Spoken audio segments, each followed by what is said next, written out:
सलाम सरकार। अरे मुंशी चाचा, सरकार नहीं, आप हमारे बड़े हैं, ये बेटों की तरह हैं। आए बैठे। जज़ाकल्लाह। मुंशी चाचा, आप हमारे ख़ानदान का हिस्सा हैं। आप बाबा के भी बहुत नज़दीक थे। बाबा आपकी हर बात मानते थे। बेटा, बख्श खान के बगैर खुद को अधूरा महसूस कर रहा हूं। इधर आते हुए भी घबराहट सी होती है। खैर, आपको कोई खास बात करनी है क्या? चाचा,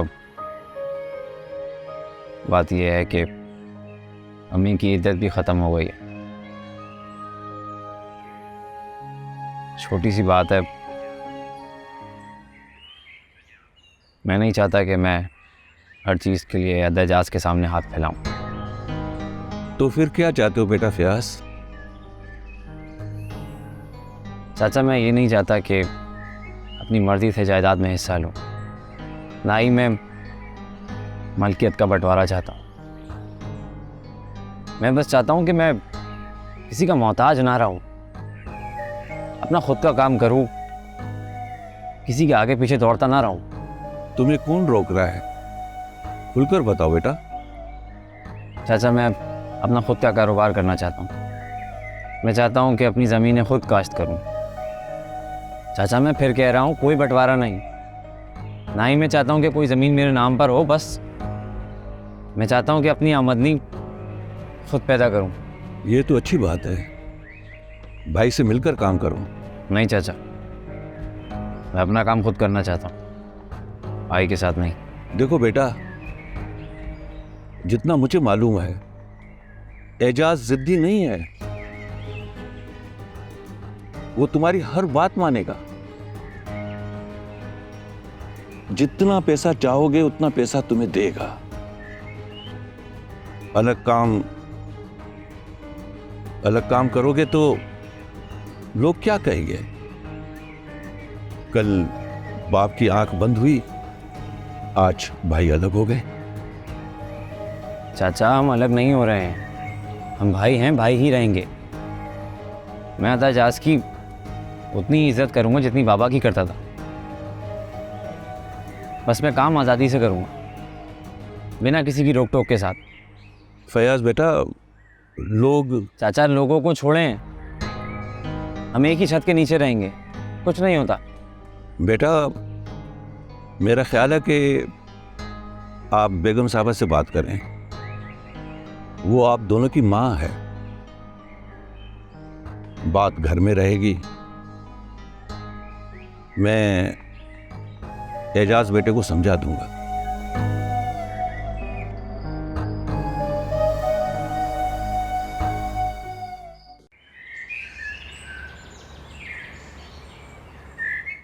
तुम टाइम पर पहुंच जाना, मैं भी आ जाऊंगा। ठीक है, उसकी परवाह ना करो। सही है, ठीक है। आदम, तुम्हें दोबारा कॉल करता हूं मैं। इस हवेली के सबसे खूबरू सरकार को मेरा आदाब। आपका नाम पूछ सकता हूं मैं? शुक्र है आपको हमारा ख्याल तो आया, वरना पता ही नहीं लगता कितने अजीज हैं हम आपके। हो सकता है हमारी मुलाकात नहीं हुई। हम आपकी फुप्पो की बेटी हैं। कभी लाहौर तो आए होंगे आप, वैसे कभी हमारे मोहल्ले से नहीं गुजरे होंगे। अगर मुझे पता होता कि ऐसा चमकदार सितारा वहाँ है तो हमारी रातें वहीं गुजरती। वैसे आपको पता है, आपकी अम्मी हमें तस्वीरें भेजा करती थीं। हम तो तरसते थे आपसे मिलने के लिए। सच्चे दिल से कोई ख्वाहिश हो तो ज़रूर पूरी होती है। आपको पता है, मैंने तस्वीरों का एल्बम बनाया हुआ व्हाट्सएप पे, कभी दिखाऊंगी आपको। फिलहाल तो हम आपको देखे जा रहे हैं। बड़े नॉटी हैं आप, किसी को भी आप इतनी जल्दी अपना बना सकते हैं। वैसे भी आप तो हमारी अपनी हैं। हाय अल्लाह, मैं मर जाऊं। आपकी बातों का भी आपकी तरह जवाब नहीं। तो फिर ये दोस्ती पक्की समझूं मैं? पक्की। पक्की।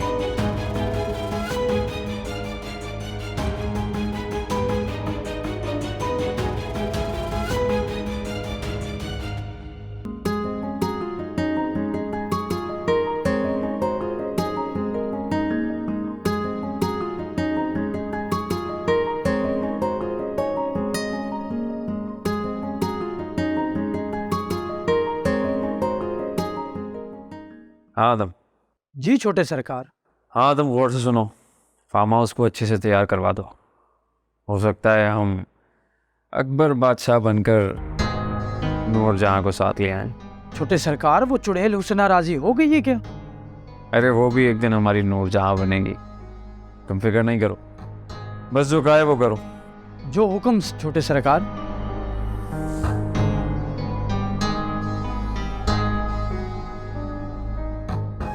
आप हमारी रानी हैं, हमारे दिल पर राज करती हैं।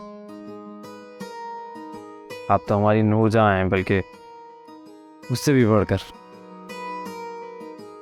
सरकार कुछ भी हो,